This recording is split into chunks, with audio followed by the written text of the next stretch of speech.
Welcome back to my channel WBS friends. সবাই কেমন আছো? আশা করি ভালো আছো। ইতিমধ্যে তোমাদের শেষ হয়েছে ফার্স্ট সামেটিভ ইভ্যালুয়েশন। তোমাদের সেকেন্ড সামেটিভ ইভ্যালুয়েশনকে লক্ষ্য রেখে আজকে নিয়ে এসেছি পারুল টার্গেট মাধ্যমিক 2025 থেকে ম্যাথমেটিক্সের সেট নাম্বার 1। তোমাদের জন্য উত্তরগুলো আমি পিডিএফ আকারে দিয়ে দেবো এবং পিডিএফ এর পাসওয়ার্ড ভিডিওর মাঝে অবশ্যই স্ক্রিনে ভেসে উঠবে, তাই অনুরোধ করবো সম্পূর্ণ ভিডিওটা দেখার জন্য। আমাদের সেকেন্ড সামেটিভ ইভ্যালুয়েশনের সেট নাম্বার 1 অর্থাৎ Arambagh girls high school HS Hooghly একের একে দিয়েছে একটি অংশীদারি কারবারে তিন বন্ধুর লভ্যাংশের অনুপাত 1/2:2/3:1/4 হলে তাদের মূলধনের অনুপাত বের করতে দিয়েছে। আমরা জানি যে লভ্যাংশের অনুপাত এবং মূলধনের অনুপাত সমান হয়, তাহলে বলতে পারি যে সুতরাং তিন বন্ধুর মূলধনের অনুপাত কি আসবে? 1/2:2/3:1/4। এবার আমরা কি করব, যে এখানে হর কি আছে 2, 3 এবং 4, এই হরের লসাগু কত পাবো আমরা? 12 পাবো। তাহলে প্রত্যেকটাকে আমরা 12 দিয়ে মাল্টিপ্লাই করব। তাহলে লিখতে পারি 1/2 × 12 = 2/3 × 12 = 1/4 × 12। তাহলে 12 কে 2 দিয়ে কাটলে কত পাচ্ছি? 6 = 12 কে 3 দিয়ে কাটলে পাবো 4, 4 × 2 কত পাবো আমরা? 8 পাবো = 12 কে 4 দিয়ে কাটলে পাচ্ছি 3। এক্ষেত্রে আমাদের সঠিক অপশন পাচ্ছি অপশন সি, 6:8:3। দুইটা দিয়েছে y - z সমানুপাতিক 1/x, z - x সমানুপাতিক 1/y এবং x - y সমানুপাতিক 1/z হয়, তাহলে তিনটি ভেদ ধ্রুবকের সমষ্টি হবে, এটা আমাদের বের করতে দিয়েছে। আমরা লিখতে পারি বা y - z = k1/x, এখানে পাবো বা z - x = k2/y, আর এখানে লিখতে পারি বা x - y = k3/z। সাইডে লিখে নেব যেখানে k1, k2 ও k3 অশূন্য ভেদ ধ্রুবক, অশূন্য ভেদ ধ্রুবক। তাহলে এখান থেকে বলা যায় যে বা k1 = আমরা ক্রস মাল্টিপ্লিকেশন করব, তাহলে কি পাচ্ছি যে xy - xz। এখান থেকেও বলতে পারি বা k2 = yz - xy, আর এখান থেকে পাবো বা k3 = xz - yz। এবার আমরা কি করব, ভেদ ধ্রুবক তিনটে সমষ্টি বের করব। সুতরাং k1 + k2 + k3 = আমরা প্রত্যেকটার মান বসিয়ে দেবো, অর্থাৎ k1, k2 এবং k3 ভ্যালু এখানে বসিয়ে দেবো। তাহলে লিখতে পারি xy - xz + yz - xy + xz - yz। এবার দেখবো আমাদের কি কি কেটে যাচ্ছে, +xy - xy -xz + xz + yz - yz, তাহলে কেটে কি আসবে? 0। এক্ষেত্রে আমাদের সঠিক অপশন পাচ্ছি আমরা অপশন এ 0। এটা দিয়েছে 3x² + 8x + 5 = 0। এই দ্বিঘাত সমীকরণের বীজদ্বয় আলফা ও বিটা হলে 1/α + 1/β এর ভ্যালু আমাদেরকে বের করতে দিয়েছে। প্রথমে আমরা বীজদ্বয়ের সমষ্টি অর্থাৎ আলফা প্লাস বিটার ভ্যালু বের করব। আলফা প্লাস বিটার ভ্যালু আমরা জানি -b/a। এক্ষেত্রে পাবো -8/3। আলফা ইনটু বিটা বীজদ্বয়ের গুণফলের আমরা সূত্র কি জানি যে c/a, তাহলে লেখা যায় 5/3। এবার আমরা বের করব 1/α + 1/β এর মান, তাহলে এখানে এলসিএম করলে পাবো আলফা বিটা, তাহলে পরে আসবে বিটা প্লাস আলফা। এটাকে এবার ঘুরিয়ে লিখলে লেখা যায় alpha plus beta by alpha beta.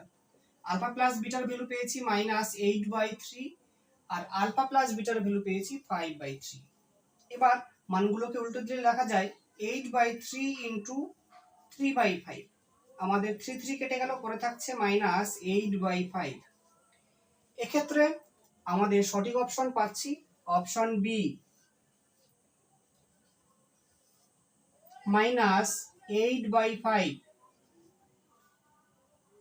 চারটা দিয়েছে দুটি বৃত্তের ব্যাসার্ধের দৈর্ঘ্য 5.5 সেমি ও 2.3 সেমি। বৃত্ত দুটি পরস্পরকে অন্তঃস্পর্শ করলে বৃত্ত দুটির কেন্দ্রদ্বয়ের মধ্যে দূরত্ব হবে আমাদের বের করতে দিয়েছে। তাহলে আমরা দুটো বৃত্ত অঙ্কন করলাম, যে বৃহত্তর বৃত্ত তার ব্যাসার্ধ r ইকুয়াল টু পাচ্ছি 5.5 সেন্টিমিটার, এবং ক্ষুদ্র বৃত্তের ব্যাসার্ধ এই যেখান থেকে এতটা স্মল r, তার ব্যাসার্ধ পাচ্ছি কত 2.3 সেন্টিমিটার। তাহলে আমাদের বের করতে দিয়েছে বৃত্ত দুটির কেন্দ্রদ্বয়ের মধ্যে দূরত্ব। তাহলে বলতে পারি বৃত্ত দুটির কেন্দ্রদ্বয়ের মধ্যে দূরত্ব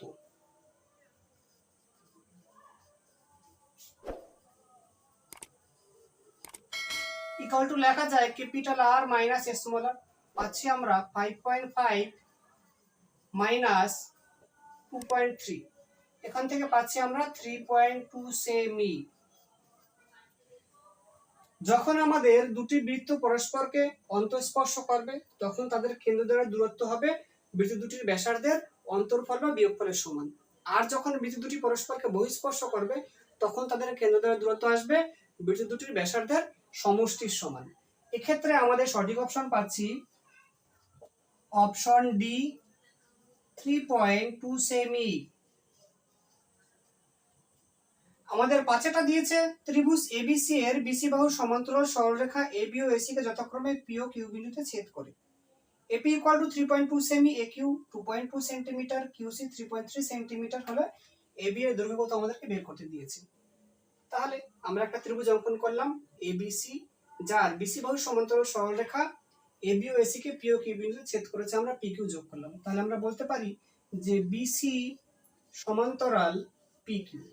তাহলে এখন বলা যায় যে ত্রিভুজ এ পি কিউ সদৃশ ত্রিভুজ কি পাচ্ছি আমরা, যে এবিসি। আর আমরা জানি দুটি সদৃশকোণী ত্রিভুজের অনুরূপ বাহুর অনুপাত সমান হয়। এখান থেকে বলা যায় যে সুতরাং AP by PB equal to A Q by QC, মানগুলো বসিয়ে দেব, বা এপির ভ্যালু পেয়েছি 3.2, 3.2 by PB equal to 2.2 by 3.3। এবার আমরা ক্রস মাল্টিপ্লিকেশন করলে পাবো পিবি ইন্টু 2.2 ইকুয়াল টু পাচ্ছি 3.2 ইন্টু 3.3, বা পিবি ইকুয়াল টু পাচ্ছি 3.2 ইন্টু 3.3 বাই 2.2। আমরা এই পয়েন্টটা তুলে দেব। এবার আমরা 11 দিয়ে যদি ভাগ করি তাহলে পাচ্ছি কত 2, এটাকে পাচ্ছি 3, আর 3.2 কে 2 দিয়ে কাটলে পাবো 1.6। এবার 1.6 ইন্টু 3 করলে পাচ্ছি আমরা 4.8। আমাদেরকে বের করতে দিয়েছি এবি। তাহলে বলবো সুতরাং AB equal to AP plus PB equal to লেখা যায় 3.2 প্লাস 4.8, এখান থেকে পাচ্ছি আমরা 8 সেমি। এক্ষেত্রে আমাদের সঠিক অপশন সি 8 সেমি। 6টা দিয়েছে একটি নিরেট গোলকের বক্রতলের ক্ষেত্রফল ও 3 গুণ আয়তনের সাংখ্যমান সমান হলে গোলকটির ব্যাসার্ধের দৈর্ঘ্য হবে। দেখো আমরা প্রথমে লিখে নিলাম, ধরি গোলকের ব্যাসার্ধ r একক, গোলকের ক্ষেত্রফল 4 পাই r স্কয়ার বর্গ একক, গোলকের আয়তন 4/3 পাই r কিউব ঘন একক। আমাদেরকে যেহেতু বলে দিয়েছে যে গোলকের ক্ষেত্রফল 3 গুণ আয়তনের সাংখ্যমানের সমান, তাহলে আমরা বলতে পারি প্রশ্ন মতে 4 পাই r square equal to 3 into 4/3 pi r cube. আমরা যদি উভয় পক্ষে 4 পাই r স্কয়ার দিয়ে ভাগ দিই, এখানে পরে থাকবে 1, আর এখানে পরে থাকবে কত আমাদের 3/3 ইন্টু r, 3 কেটে গেল, বলা যায় যে বা r ইকুয়াল টু 1। তাহলে আমরা পাচ্ছি r ইকুয়াল টু 1 একক। এক্ষেত্রে আমাদের সঠিক অপশন পাচ্ছি অপশন এ 1 একক। 7 অঙ্কটা দিয়েছে একটি লম্ববৃত্তাকার শঙ্কুর ব্যাসার্ধ 2r একক এবং তির্যক উচ্চতা l/2 একক হলে সমতলের ক্ষেত্রফল কত বর্গ একক হবে বের করতে দিয়েছে। আমরা লিখে নেব শঙ্কুর ব্যাসার্ধ 2r একক এবং তির্যক উচ্চতা l/2 একক। এবার আমরা বলতে পারি যে সুতরাং শঙ্কুর সমগ্র তলের ক্ষেত্রফল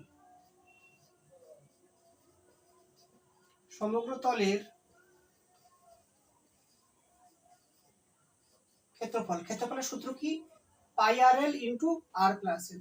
তাহলে এখানে যেহেতু আমাদের ব্যাসার্ধ 2r আছে তাহলে আমরা লিখবো যে pi into 2r into L এর ভ্যালু কত l/2, ব্র্যাকেটে কি আসবে যে r প্লাস এল, তাহলে কি 2r প্লাস l/2 এত বর্গ একক।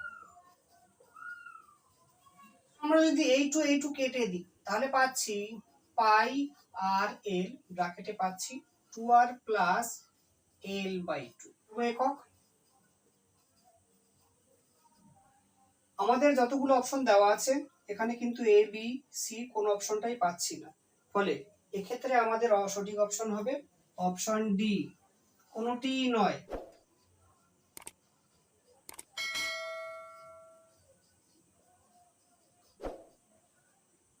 ডিয়ার স্টুডেন্টস, যদি ভিডিওটি ভালো লেগে থাকে অবশ্যই লাইক করবে, আর চ্যানেলটিতে যারা নতুন এখনো সাবস্ক্রাইব করনি তাদেরকে অনুরোধ করব অবশ্যই সাবস্ক্রাইব করে পাশে থাকবে। সবাই ভালো থাকো, সুস্থ থাকো, দেখা হচ্ছে পরবর্তী ভিডিও।